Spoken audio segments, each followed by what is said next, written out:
Қайырлы күн достар, менің каналыма қош келдіңіздер. Маған тіркеліп лайк басуды ұмытпаңыздар. Бүгін сіздермен өте керемет қазақтың ұлттық тағамдарының бірі бешбармақтың рецептісімен бөлісетін боламын. Менің каналыма тіркеліп лайк басуды ұмытпаңыздар. Ең алдымен қажетті еттерімізді алып аламыз. Бұл жерде менде жылқының сүйегі және аз ғана қазы қостым. Барлығын ыдысымызға салып, үстіне су құйып, бетін жауып қайнататын боламыз.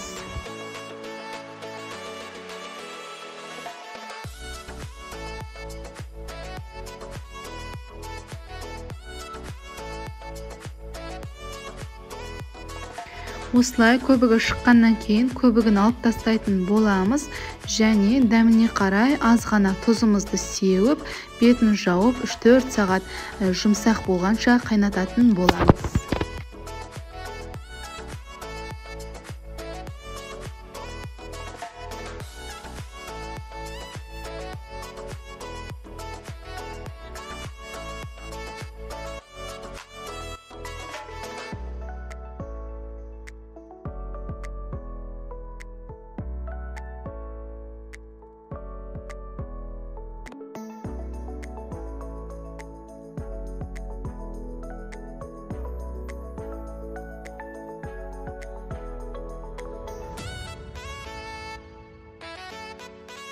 Ал енді біздің етіміз пісем дегенше қамырымызды дайындайтын боламыз. Ол үшін бізге 1 кесе су, 1 жұмыртқа және кішкене тұз қажет болады. Барлығын жақсылап араластырып, қаттылау қамыр илейтін боламыз.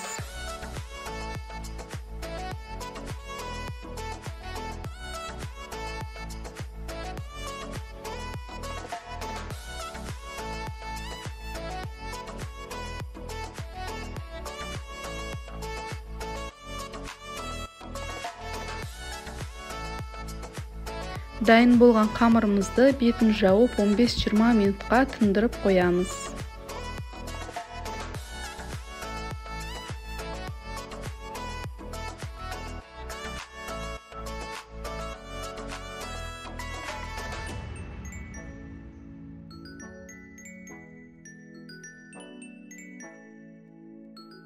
Ал енді картошка, пияз, сәбізімізді жақсылап ашып, тұздығымызды дайындайтын боламыз.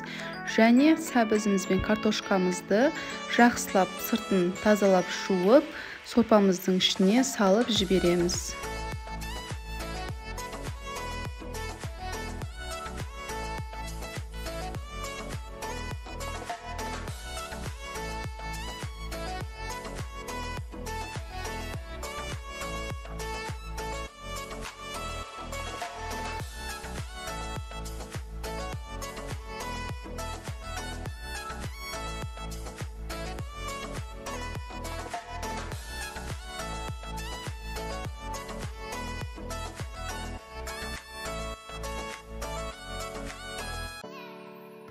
Тұздығымызды дайындайтын боламыз. Ол үшін пиязымыз бен болгарскийімізді жақсылап турап аламыз.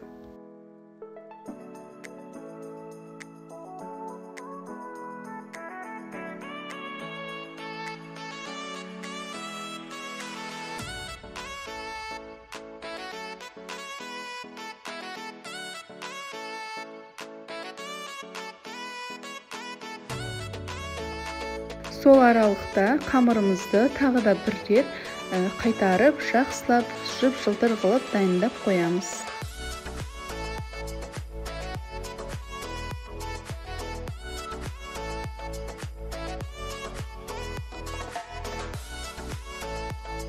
Жаңағы турап алған пиязымыз бен болгарскийіміздің үстіне етіміздің шыққан майын құйып алатын боламыз.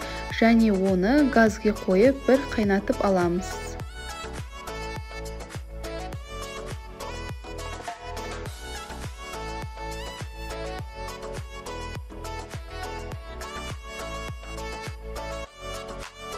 Біздің картошкамыз бен сәбізіміз де пісіп қалған екен. Соларды езіліп кетпес үшін оларды да алып аламыз.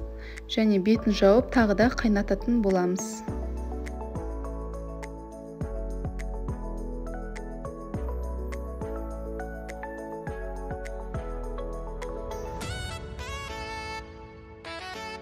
Ал енді қамыр жаюға кірісетін боламыз. Қамырымызды орташа жұқалықта сәл-сәл қалың етіп жаятын боламыз және кесіп дайындап қоямыз.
Біздің етіміз 3-4 сағаттан кейін пісіп дайын болды. Етімізді ыдысымызға сүзіп алатын боламыз.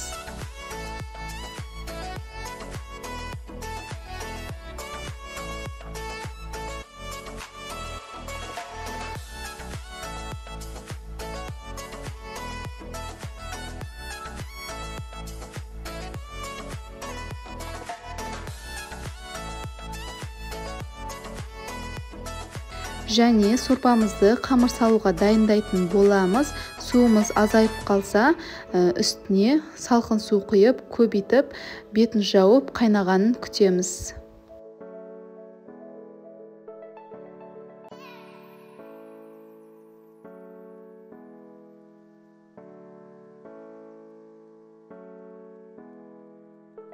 Біздің сорпамыз қайнады. Қайнап тұрған сорпамызға қамырымызды түсіретін боламыз.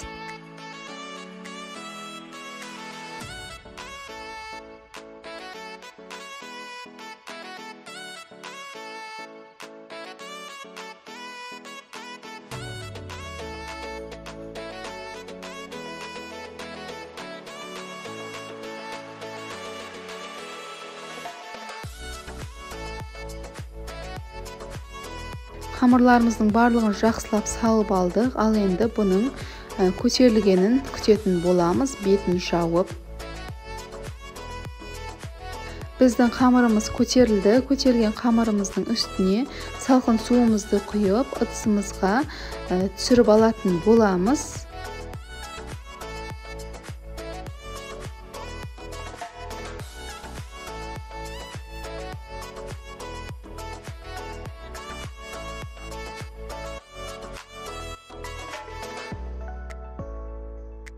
Салқын суды асты езіліп кетпес үшін құямыз.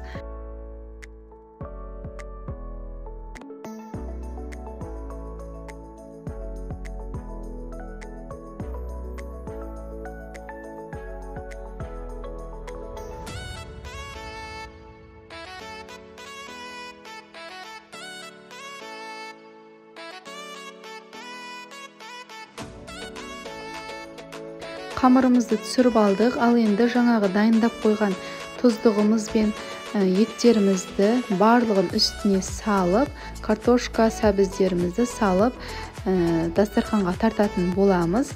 Біздің тамағымыз дайын болды. Астарыңыз дәмді болсын. Сіздермен болған Назым. Менің каналыма тіркеліп, лайк басуды ұмытпаңыздар. Сіздермен әрдайым керемет рецепттермен бөлісетін боламын. Менің каналымнан алыстамаңыздар. Қош сау болыңыздар.